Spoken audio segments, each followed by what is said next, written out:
February 7, 2016, yan po ang hinihintay natin ngayon matapos ang bagong taon sa pagdating ng taong ito. Eto na at Chinese New Year naman ang hinihintay natin. Siyempre, usapang swerte ang ating uunahin. Alam mo ito, ang ating guest sa ngayon ay isa sa dahilan kung bakit naging matagumpay din yung ilang mga kilalang tao sa ating lipunan.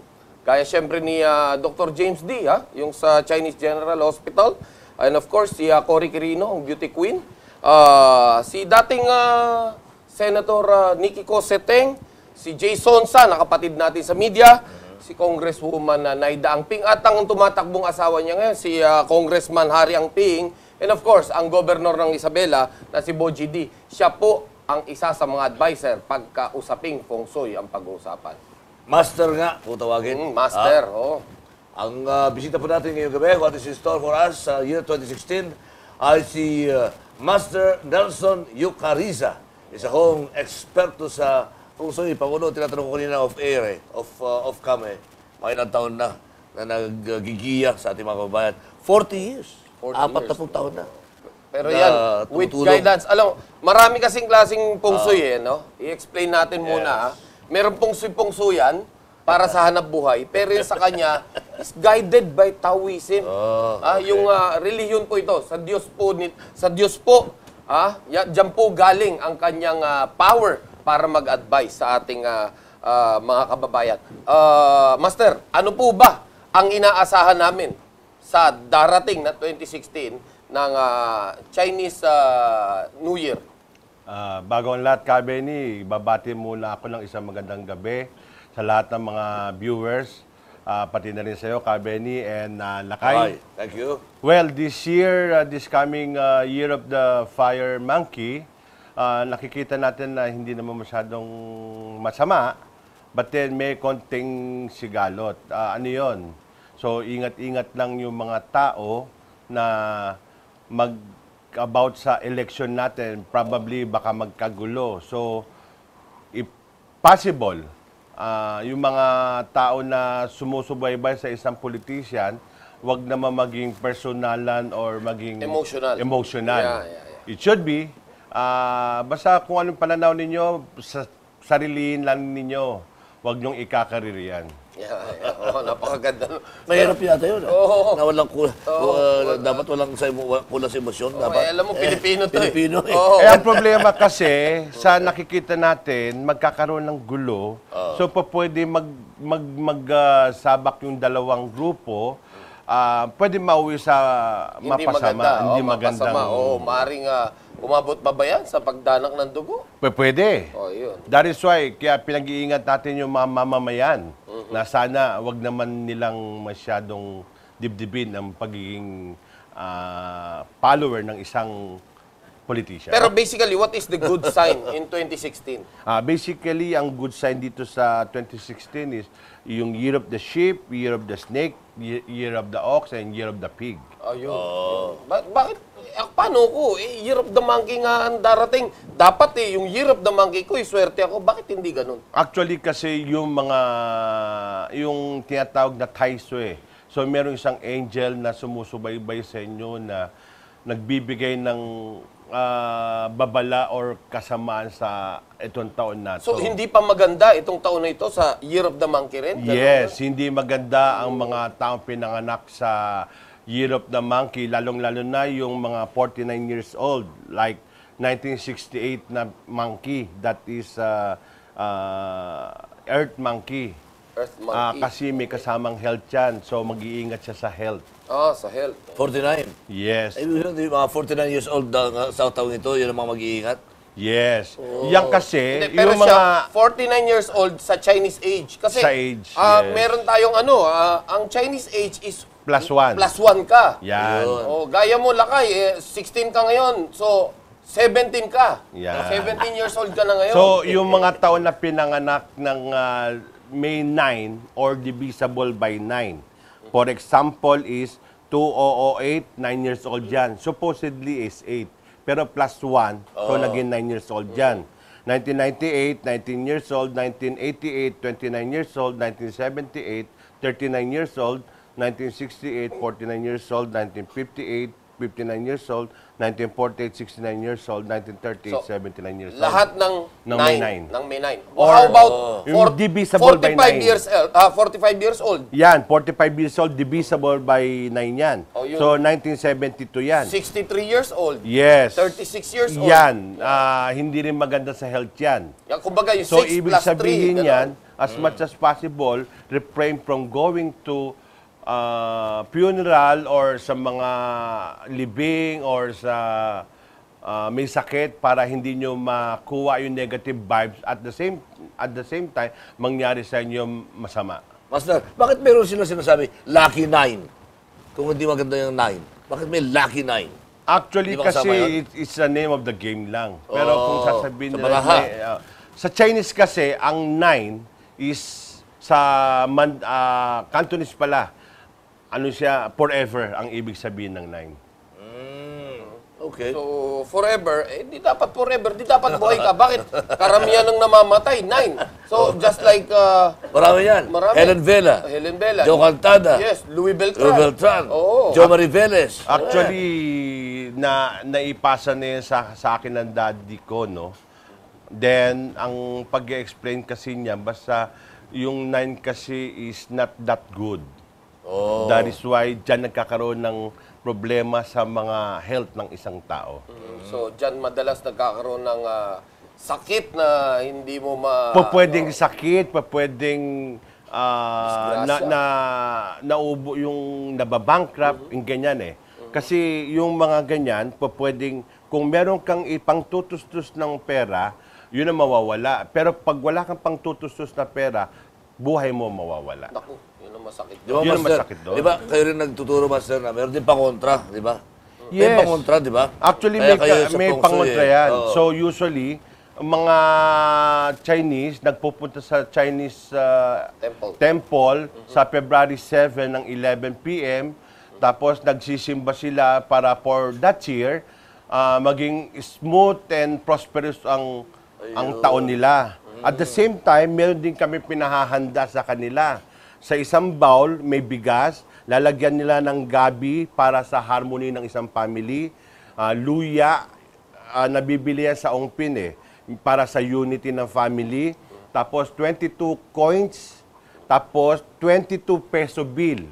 Pwedeng in denomination ng 20, 50, 100, 500 to 1,000. Or maybe yung mga dollars para mas anong gusto mong denomination. Singapore dollars o US dollar or Philippine peso.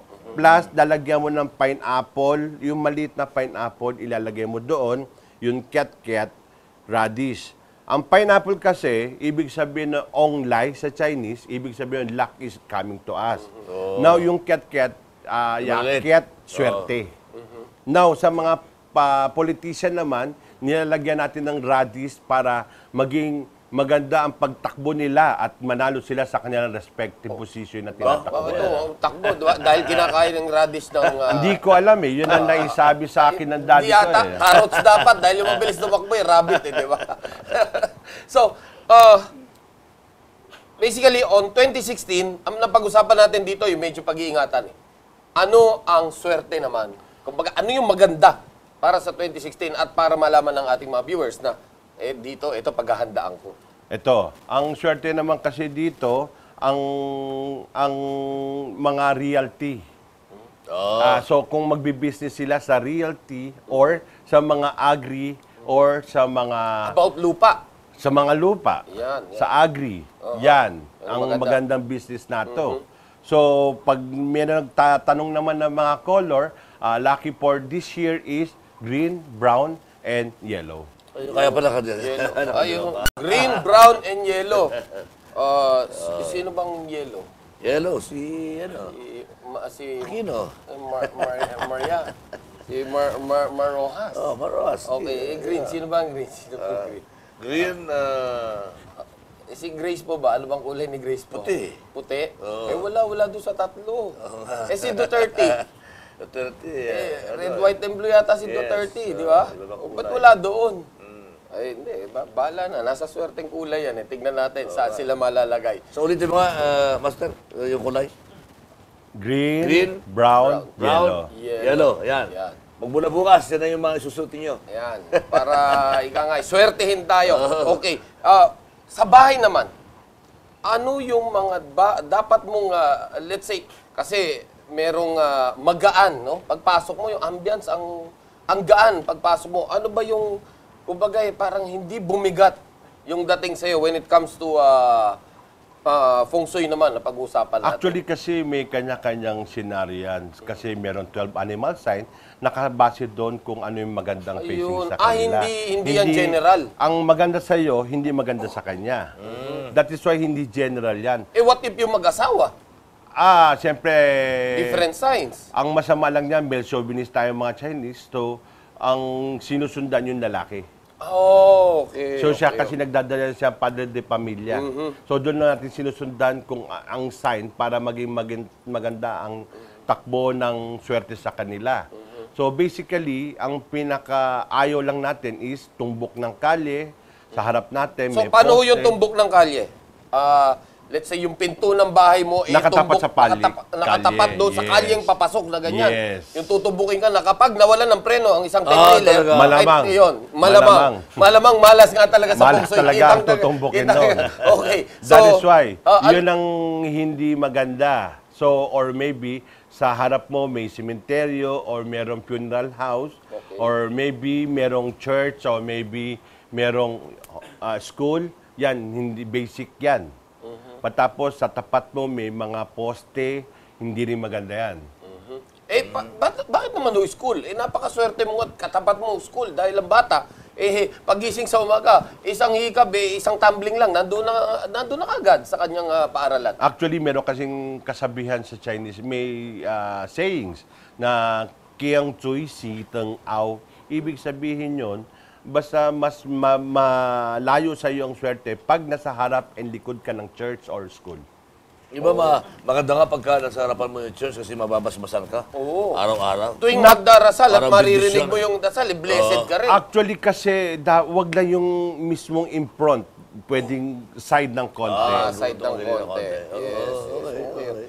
So, baka ho pwede natin marinig sa inyo, Master, kung ano yung mga dapat mag-ingat dito sa ating 2016 na mga animal signs, no? Okay. Para mabigyan natin sila ng warning at saan sila dapat mag-ingat. Aside dun sa mga sinasabi kong May 9 tsaka Divisible 9, ang general na about health is Year of the Horse, Rabbit, Rooster, and also Rat. Pero yung sa Rat, maganda sa business yan. So, Now, sa about health naman, sa health may problema, pero maganda sa business ang rat. Yan. Okay. So ngayon, sa business naman, ang Year of the Monkey and Year of the Tiger, ang masasabi ko lang sa kanila, kung magpapatayo sila ng bahay ngayon, magpaparenovate sila ng bahay ngayon, medyo ipagpaliban na lang muna nila at next year na nila gawin yan sa 2017. So sa business, hindi maganda yung monkey, tiger, dragon, and dog. Ibig sabihin nung marami manggugulo sa iyo, pwedeng may mangutang sa iyo na hindi ka mabayaran. So as much as possible, medyo ingat ka lang sa business mo. Huwag kang mag-expand ng business. Okay, assuming na meron na nag-umpisa yung construction niya na hindi pa dumarating yung 2016, ano, papatigil niya? No. Idediretso, kasi basta as long as ngayon mo inumpisahan yan na hindi maganda. So, from February 7 hanggang January 26 yata next year, huwag ka mag-uumpisa lang ng groundbreaking. Okay. So, kailangan kung mag-groundbreaking, umpisa mo Umpisa na ngayon. mo na kagad. Oo, yan, umpisa na. Umpisa mo na kagad. Laka, yung ipatatayo mong bahay doon sa yung ibabahay. Ipatayo mo na. Iniisip ko kasi, last 2 minutes kung baga na Aquino administration, marami silang sisimulan ng proyekto ngayon.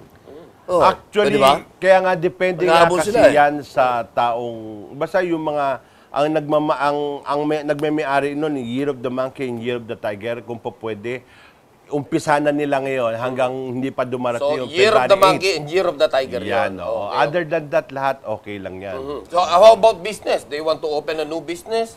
Yung Year of the Monkey and Year of the Tiger, mag-open ng new business sa 2016, hindi rin maganda? Sa akin, advice ko, wag muna sila mag-open ng business. Kung ano yung ginagawa nila last year, yun ang gawin lang Ituloy nila. na lang. Ituloy lang nila. okay. Kasi hindi magandang signos para sa mga magbabagong business ngayon. Ayun. So, kung magtatayo sila ng panibagong branch, wag muna. Wag na muna. Okay. As much Pero as kung possible. itutuloy yung dati nilang branch, tuloy lang. Okay lang, Okay. oo. So, yung iba pa ho nating animal science, ano pa ho ba yung pwede natin bigyan ng warning? Actually, halos nasabi ko na lahat yung mga animal science. Yung rooster. Interesado ko, rooster ako eh. Ang rooster naman kasi maganda rin sa business yan, pero yung health lang ninyo. So, ibig sabihin yun, hindi naman magkakasakit kayo. Bawas pero sa mamam, gano'n? basta ingat lang na... Bawas sa mamam, siyempre. Pwedeng ganon. Kung pa pwede, imbis na gawin mo isang bote, kalahating bote lang. Yan. Di ba? Oh, tapos medyo bawas din sa paggamit ng robas. Dati 3 times a day kung gamitin mo Dapat ngayon. once a day lang. Twice a day lang. Ha? Pero ikaw lang yun. Huwag mo idama yung ating mga viewers dahil malalakas sila gumamit ng robas. Tsaka yung mga cameraman natin. Malalakas din dyan. Ha? Okay. So, now, in general, so it's not that good yung year 2016 or maganda pa rin para sa Pilipinas? Actually, kasi this year is ang South hindi maganda yan. So, I might say na hindi maganda para sa Pilipinas. Pero the point is, ang maganda naman ito, yung mga calamities, pwedeng mangyari na ulan-ulan lang, tsaka sunog. Hindi naman yung talagang delubyo. Ayun, Like na yun, nangyayari importante. last year na merong talagang calamities Landa, na marami namamatay. yan, marami namamatay. Very good, So, very good. kaya nga, nasa pag-iingat na rin natin, yung mga sunog-sunog, mag-ingat lang tayo na magsisindi tayong kandila, patayin lang natin ng mahusa kung wala na tayong paggagamitan ng kandila. Tapos doon, sa mga health naman, ingat lang din yung merong animal sign na very bad. Sila mag-iingat sa sarili nila. Siyempre, Alam nasa naman. Diyos ang awa, nasa tao ang gawa. Tama. Ma'am Nya, itutuloy po natin Yes, ang yes, magagandang tip na ito matapos ang ating konting paalala.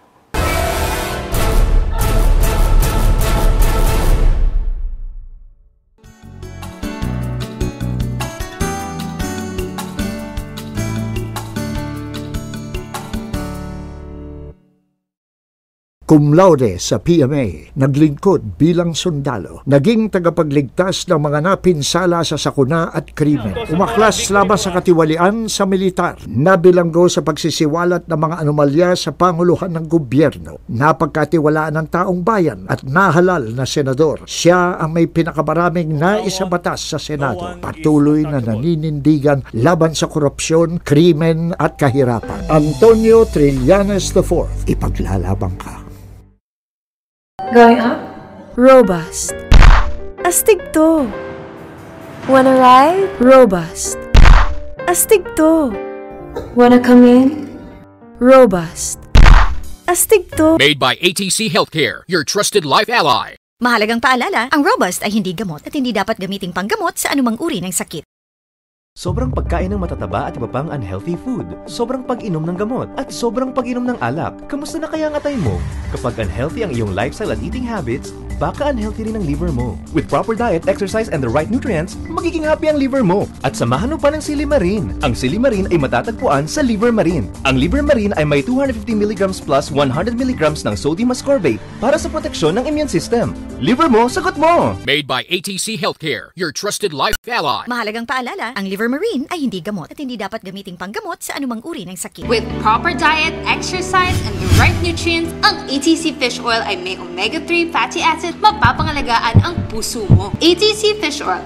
Love your heart. Made by ATC Healthcare, your trusted life ally. Mahalagang paalala, ang fish oil ay hindi gamot at hindi dapat gamiting panggamot sa anumang uri ng sakit.